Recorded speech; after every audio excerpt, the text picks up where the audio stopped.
Jessica, who was born in 1988 in Jakarta, Indonesia, into an extremely wealthy family, was the youngest of 3 children of Elda and Winardi Wongso. Raised in the lap of luxury, Jessica was spoiled to the fullest. Her family owned a major company, involved in importing plastic. Indeed, they were among the largest plastic distributors in Indonesia. Many referred to her father as the Plastic King. In a country like Indonesia, where the majority of the population lives in poverty with an average income of about $4 a day, Jessica was among the fortunate few in the upper echelons of wealth. She always had everything she wanted, and then some. In 2005, Jessica's parents moved to Sydney, Australia, as it was the main market for their business. They bought a beautiful home in the suburban harbour area of Double Bay, one of Sydney's most expensive residential areas. Just a small plot of land there could cost millions of dollars. Jessica's father purchased 2 adjacent plots for more spacious living. However, for some reason, Jessica did not move to Australia with her parents and siblings. She stayed back in Jakarta to complete her high school education. Her family employed dozens of staff and servants to care for Jessica during this time. From a young age, Jessica was passionate about video games and particularly gifted in painting. She could sit and draw for hours on end. This passion led Jessica to decide to study graphic design. After finishing high school in 2007, she moved to Sydney to live with her family and enrolled at the Billy Blue College of Design. Despite her siblings being in Australia, they lived separate lives and Jessica rarely saw them. She began her university life and made friends with many people. Her college friends described Jessica as a lively, silly girl who was always entertaining and brought joy to everyone around her. During this time, Jessica met another Indonesian student at the university named Mirna Salihin. Like Jessica, Mirna came from a super wealthy family in Jakarta. Her father, Eddie Salaman, was also a successful businessman. Mirna had a twin sister named Sandy Salihin, and her longtime boyfriend was Arf, who was also studying in Australia in Melbourne, whereas Mirna was in Sydney. Mira and Jessica quickly became close friends as they both belonged to the upper class, shared a love for design and were independent, modern women with strong personalities. Despite their similarities, Jessica and Mira had their differences. If Jessica was outspoken and always the life of the party, Mirna was shy and modest.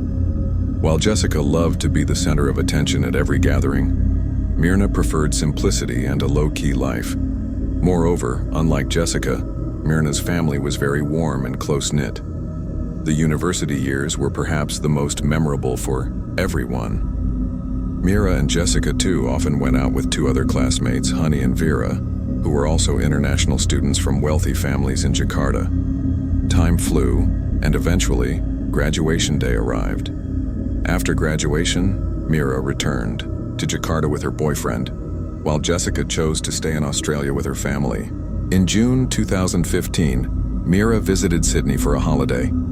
She planned to meet her university friends and spend some time exploring the beautiful harbour city. Mira got back in touch with Jessica, and they arranged to have dinner together. 4 years had passed since their graduation, with each living their own lives. While Mirna enjoyed a fulfilled, happy life with her fiancé, they were newly engaged and preparing for a dream wedding, Jessica's life was less smooth. She worked in New South Wales and had a long-term boyfriend named Patrick, but their relationship was fraught with arguments. Jessica claimed Patrick used prohibited substances and was prone to violence. Jessica seemed to be dealing with a lot of mental issues, becoming increasingly depressed and negative. She was no longer the cheerful, lively Jessica from before. Mirna was worried for her friend. Being upright and straightforward, Mirna advised Jessica to decisively break up with Patrick. However, from Jessica's accounts, it was clear Patrick was not a decent man and had a detrimental effect on Jessica. Yet Mirna could never have anticipated Jessica's reaction. Afterwards, she became silent and did not respond to anything Mirna said. After Mirna finished speaking, Jessica abruptly stood up from the dining table and left Mirna alone in the restaurant without a word of goodbye. That day, Mirna learned a costly lesson. Never advise someone to marry or to divorce. The friendship between Mira and Jessica, already fading since graduation, now seemed irreparably fractured. Mirna told Arf that she would only meet Jessica if other friends were present. She didn't feel comfortable seeing Jessica alone. Arf said she shouldn't dwell too much on it. After all, Jessica lived in Sydney and they were in Jakarta. They no longer shared many mutual friends. In November 2015, 5 months after an awkward encounter with Jessica in Sydney, Mirna held her fairy tale wedding with Arf in Bali. The couple enjoyed a beautiful ceremony, inviting all their friends, except Jessica. Mirna, beautiful, intelligent, and wealthy, had a wonderful husband and was adored by everyone. Her life seemed to be covered in rose petals. Meanwhile, in a distant land, Jessica's life was spiraling downward. In August 2015, she crashed her car into a nursing home at 2 a.m. while intoxicated. Her Audi A3 smashed through a brick wall right next to the sleeping quarters of the elderly. Fortunately, no one was injured, and Jessica was taken to the hospital for treatment. The accident woke everyone in the nursing home and caused chaos. Jessica sustained only minor injuries, but her poor Audi was severely damaged. This was not the first time in 2015 that Jessica had been in an ambulance. Throughout the year, she'd been hospitalized 5 times as she no longer wanted to live. Every few months, the police and ambulance had to visit Jessica's house, but each time, her boyfriend arrived just in time. By November, Patrick had had enough. He approached the police to request a restraining order to keep Jessica away. She had terrorized Patrick with thousands of phone messages, threatening to kill both of them if he left her. Jessica also continuously contacted and harassed Patrick's friends and family. Patrick expressed his exhaustion and concern for his and his family's safety. Meanwhile, Jessica was drowning in alcohol and exhibiting irresponsible behavior at work, which eventually led to her termination. Understandably, Jessica was furious. She lost her boyfriend, her job, and seemed to be losing herself. She sent threatening messages to kill her manager and the manager's mother. She warned the manager that she knew precisely how to kill someone. With nothing left for her in Sydney, Jessica decided to return to Jakarta. Everyone believed Jessica wanted to return home to start anew. However, her decision stemmed from a much darker motive. In early December 2015, Jessica formed a WhatsApp group with Honey and Mirna. Honey was also living in Jakarta, and Mirna was still upset. The two hadn't spoken since their last encounter. Therefore, Mirna didn't respond immediately to Jessica's messages. But after Jessica pleaded, with Honey's involvement too, Mirna reluctantly agreed to meet. Jessica eagerly messaged in the group chat that she would treat them to drinks and take care of the reservations. She asked what everyone wanted to drink. Mirna said she liked Vietnamese iced coffee but would order for herself when she arrived. They agreed to meet at 5 p.m. on Wednesday, January 6, 2016, at a luxurious café named Oliver Coffee in the Grand Indonesia Shopping Center. When the appointed day arrived, Jessica was there from 3:30 p.m., a full 90 minutes early. She wandered around surveying her surroundings. Actually, Jessica was scrutinizing the location of the cameras inside the cafe. Eventually, she chose table number 54, a secretive spot next to the wall, well hidden from view. At exactly 4:15 p.m., Jessica returned with 3 shopping bags from the Park and Body Shop. She said she had bought 3 bars of soap to give to her friends. After placing the shopping bags on the table, Jessica slightly shifted them to ensure they effectively blocked the camera's view. Moments later, she approached the bar and ordered 3 drinks, 2 cocktails and 1 Vietnamese iced coffee, paying in advance. Once the server delivered the beverages, Jessica made sure they were all placed behind the shopping bags.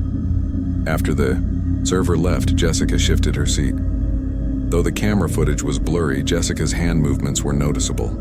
It appeared she was adding something to the coffee. After finishing, Jessica stashed the bags behind the chair and returned to her seat. When Mirna and Honey arrived at the cafe at 5:15 p.m., 15 minutes later than planned, their drinks had already been sitting on the table for over 45 minutes. Upon seeing them, Jessica stood up to greet them. Mirna's body language revealed her discomfort and awkwardness around Jessica. Seated between Jessica and Honey, Mirna was quickly prompted by Jessica to try the coffee. Unaware, Mira complied, but after just one sip, she realized something was terribly wrong. She waved her hands frantically in front of her face, telling Honey that the coffee tasted horrific. The drink remained nearly untouched, but that single sip was enough to seal Mira's fate.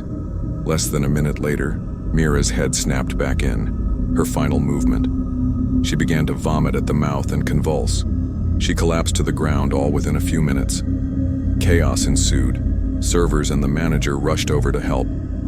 Honey tried desperately to wake Mira, but she was completely unconscious. The manager ordered the staff to call an ambulance and bring oxygen tanks.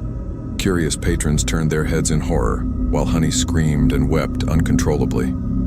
Only Jessica appeared eerily calm and emotionless. The restaurant manager later told the police that her initial thought was that the girl was having an epileptic seizure. However, Jessica glared at her and accused, "What did you guys put in the coffee?" The manager was perplexed and offended, wondering why this woman would accuse them of tampering with the drink. Her suspicion led her to instruct her staff to seal the coffee cup as evidence. If Jessica hadn't spoken up, perhaps the most crucial evidence of the case might have been discarded. Honey called ARF to tell him that Mira was having a seizure and foaming at the mouth. Needless to say, ARF was panic-stricken. He rushed to the hospital, but by the time he arrived, Mira had passed away. The doctors had done all they could, but it was too late. Arif was shattered by the cruel reality. They had just married 2 months prior. He had kissed his wife goodbye that afternoon, their future filled with plans and dreams. Only hours before he had everything, and now he had nothing. Mirna Salihin died at 6:30 p.m. on Wednesday, January 6, 2016. Mira's family and friends were in shock. They couldn't comprehend how a healthy young woman in the prime of her life could suddenly die, just 2 months after attending her dream wedding and wishing the couple a long, happy life. The same group was now gathered around her coffin in mourning. The sudden death of the beautiful young woman, coupled with the mysteries surrounding it, raised suspicions at the funeral. Jessica's strange behavior was noticeable. She seemed irritated and did not shed a single tear. Jessica's odd demeanor fueled much speculation. Why was she insistent on Mira drinking the coffee? Why had she ordered it 45 minutes before their arrival? Why choose a table hidden from the first security camera's view, with the second camera perfectly obstructed by 3 shopping bags? Tragically, events unfolded too quickly and unexpectedly, so no one searched Jessica that day. Surveillance footage showed that, while everyone else was panicking and trying to help Mira, Jessica stood aloof in the background, looking around and scratching her thigh. Toxicologists theorized that the itchiness on Jessica's hand could have been caused by direct contact with cyanide. However, when asked to hand over her trousers for examination, Jessica claimed she had discarded them because Mira had vomited on them. But in reality, Jessica never approached Mira after she was poisoned. She just stood back, devoid of any emotion, not doing anything to assist. Nevertheless, it's hard to believe that a friend, a young woman of the upper class and education like Jessica, could be capable of such a heinous act. The manager handed Mira's coffee back to the police for investigation. 3 days later, the test results were released. The police confirmed that the coffee contained a lethal amount of cyanide. Indonesia, being predominantly Muslim, has religious beliefs that discourage autopsy in criminal cases. The police require the family's consent to perform one. Initially, Mira's family was reluctant to allow the autopsy, since they did not want her body to be disturbed. However, the investigators worked diligently to convince the family, assuring them that the procedure would be conducted with the utmost care. Ultimately, Mira's family agreed to allow the police to take some samples, but they did not consent to a full autopsy. On the evening of Saturday, January 9th, 3 days after Mira's death, the autopsy was carried out, and the findings were concluded the following morning. The results showed that Mira's stomach had bled and contained a small amount of cyanide. However, the toxicology tests revealed no presence of cyanide in other parts of her body. Thanks to the prudent decision of the manager to have the staff seal the coffee cup, the police had solid evidence. The murder weapon was a coffee cup laced with cyanide. The question arose, how did Jessica obtain cyanide? Acquiring cyanide legally is not easy, but many believed that Jessica, being highly intelligent, might have purchased it on the black market. Nevertheless, the police found no evidence of Jessica ever acquiring cyanide. The case shook the entire nation of Indonesia and garnered significant public interest and media attention. The country followed the case day by day, discussing it as if it were a blockbuster crime thriller. From that point on, numerous unfounded rumors began to spread. After security camera footage rapidly spread on social media, most people suspected Jessica, but the question remained, why? What was her motive? Some speculated that Jessica harbored unrequited feelings for Mirna, deciding on revenge after learning that Mirna had married ARF. Others suggested Jessica acted out of anger for not being invited to the wedding and seeing Mirna becoming closer to Honey and Vera. ARF, Mirna's husband, theorized that Jessica was upset because Mirna had advised her to break up with her boyfriend. Meanwhile, Sandy, Mirna's sister, believed that Jessica killed Mirna out of jealousy. She was envious of everything Mirna had that she didn't. Not just wealth, but a loving husband, a happy family, and close friends in Jakarta. However, all these were mere speculations. The true motive behind Jessica's actions might only be known to her. Indonesian police reached out to the Australian authorities to access Jessica's criminal record while she lived in Australia. The Australian laws against capital punishment meant the police agreed to hand over the files on the condition that Jessica would not face the death penalty if found guilty. Indonesian authorities agreed. Jessica's record in Australia was far from clean. She was listed in 13 police reports for offenses such as threatening others' lives, driving under the influence, and having her ex-boyfriend apply for a restraining order against her. On June 15, 2016, 6 months after Mirna's death, the trial of the century commenced at the Central Jakarta Court. Jessica showed no signs of remorse or sadness. In fact, she was the complete opposite. If one were to only look at the footage, they might think this woman had just won the jackpot, rather than being on trial for murder. Jessica appeared radiant, smiling broadly throughout the session and proudly waving at the press. Clearly, Jessica relished being the center of attention. Throughout the trial, Jessica consistently responded with a calm demeanor and smiled at the judge. She seemed very confident she would be acquitted. Her wealthy family had hired more than 15 of Indonesia's best lawyers to defend their daughter. The defense team argued that cyanide was not found in Mirna's liver, lungs, or urine. Only a small amount of cyanide was detected in her stomach, which, they suggested, could have been produced by the body post-mortem. They also argued that the exact cause of death could only be determined by a full autopsy, whereas the examiners had only taken tissue and fluid samples for study, not performing a comprehensive autopsy. Jessica's lawyers suggested that her death could have been due to an undiagnosed illness. The police, however, had never proven that Jessica possessed cyanide. On October 5, 2016, the courtroom was packed with spectators, and the nation held its breath as the jury delivered its final verdict. Ultimately, Jessica was found guilty and sentenced to 20 years in prison. The courtroom erupted in applause and sighs of relief. Because of the agreement with Australian police, Jessica escaped the death penalty by firing squad. For the average Indonesian citizens observing the lives of the ultra-rich like Jessica and Mirna, it became evident that even the wealthy could be unhappy and have their problems. Following the case, Vietnamese iced coffee seemingly became the city's most popular beverage, found in cafes all over. However, it also carried with it a dark tale no one wished to remember.